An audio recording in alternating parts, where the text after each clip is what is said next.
नमस्कार, मैं सुनील आप सभी का एजुकेशन प्रोफाइल यूट्यूब चैनल पर हार्दिक स्वागत करता हूं। आज मैं उपस्थित हूं अनुसंधान की कक्षा में, अनुसंधान में भी चर को लेकर के, अर्थात वेरिएबल। वेरिएबल किसे कहते हैं, ये इसमें बहुत सारे लोग फंसते हैं, क्योंकि सबसे ज़्यादा जब हम शोध समस्या को लिख लेते हैं उसके बावजूद हम चर को ही नहीं पहचान कर पाते हैं कि चर क्या है, क्या नहीं है, उसके अर्थ क्या हैं, उसके गुण क्या हैं, उसके स्वरूप क्या होते हैं। ये सब सारी चीज़ों को हम नहीं समझ पाते हैं। तो उसको बहुत सिंपल भाषा में आप समझिए कि चर हम किसको कहेंगे। तो सबसे पहली चीजें कि जो चरणशील हो, जो भ्रमणशील हो, जो परिवर्तनशील हो, हम उसको चर कहते हैं। तो जो परिवर्तनशील हो, जो भ्रमणशील हो, जो चरणशील हो, वो जो चलता रहे, उसके मानों में परिवर्तन होता रहे, हम उसको क्या कहेंगे, चर कहेंगे। अर्थात हम ऐसे समझें कि जब किसी भी वस्तु, घटना, विषय या प्राणी या वस्तुओं के मापने के गुण उसमें मौजूद होते हैं, हम उसको चर कहते हैं। ऐसा समझिए कि इसमें प्राणी आ सकता है, इसमें घटना आ सकती है, इसमें कोई भी चीज आ सकती है, कोई भी जो प्राणी है, घटना है, चीज है, वस्तु है। ये अब देखिए कि कोई भी प्राणी हो, कोई भी घटना हो, कोई भी चीज हो, कोई भी वस्तु हो, लेकिन जिसमें वो मापने के गुण अगर नहीं हैं तो उसको हम क्या कहेंगे, चर नहीं कहेंगे। अर्थात ऐसे प्राणी, ऐसी घटना, ऐसी चीजें, ऐसी वस्तुएं जिनमें क्या हो, तो मापने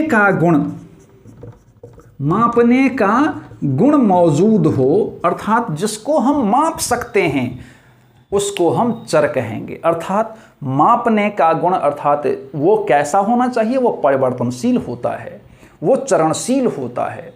तो ऐसे समझिए आप कि जिस भी वस्तुओं, प्राणियों, चीज वस्तुओं में मापने का गुण मौजूद नहीं होता है, हम उसे चर नहीं कह सकते हैं।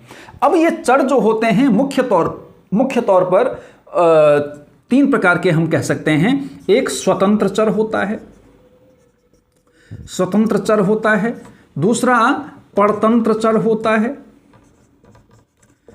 और तीसरा होता है आश्रित चर होता है। अब ये तीन प्रकार के मुख्य चर होते हैं, आश्रित नहीं बल्कि संगत चर होते हैं। अब ये स्वतंत्र चर होता है, परतंत्र चर होता है, संगत चर होता है, ये और भी बहुत सारे चर हैं, ऐसा नहीं है कि नहीं। अब क्या होता है, स्वतंत्र चर में कभी भी हम परिवर्तन नहीं कर सकते हैं। वो स्वतंत्र चर क्या होता है, उसमें वो सब कुछ होता है, अर्थात जिसका प्रभाव परतंत्र चर पर पड़ता है हम उसे स्वतंत्र चर कहते हैं, और जिस पर प्रभाव पड़ता है किसका, तो स्वतंत्र चर को, वो परतंत्र चर होता है। जैसे मान लीजिए कि एक अध्यापक होते हैं, तो अध्यापक क्या करते हैं, तो अध्यापक क्या है, प्राणी हैं, तो उनमें वो अपने हिसाब से वस्तुओं में परिवर्तन कर सकते हैं, विषय वस्तुओं में परिवर्तन कर सकते हैं, शैलियों में परिवर्तन कर सकते हैं, अधिगम के प्रभावों में परिवर्तन कर सकते हैं, अर्थात उन पे वो डिपेंड करता है।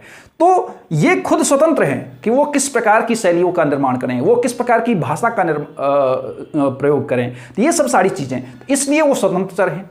अब प्रभाव किस पर पड़ता है इनका, तो बच्चों पर पड़ता है, छात्रों पर पड़ता है। तो उनके गुणों का प्रभाव, अर्थात उनके व्याख्यानों का प्रभाव, उनके सहज गुणों का जो प्रभाव पड़ता है वो किस पर पड़ता है, उनके पढ़ाने का तरीके का प्रभाव पड़ता है, वो छात्रों पर पड़ता है, वो क्या है, परतंत्र चर है। अब संगत चर क्या होता है, तो संगत चर वो होता है जो कि परतंत्र चर पर पड़ने वाले प्रभाव को रोकता है। परतंत्र चर पर प्रभाव को रोकता है, वो उसको हम संगत चर कहते हैं। जैसे कि मान लीजिए कि अगर कक्षा अभी चल रही है, तो स्वतंत्र चर शिक्षक हुए, परतंत्र चर बच्चे हुए, और संगत चर क्या हुआ कि जैसे कि अगर दरवाज़ा खुला हुआ है और बहुत बड़ा सा एक मोटर चल रहा है बाहर में।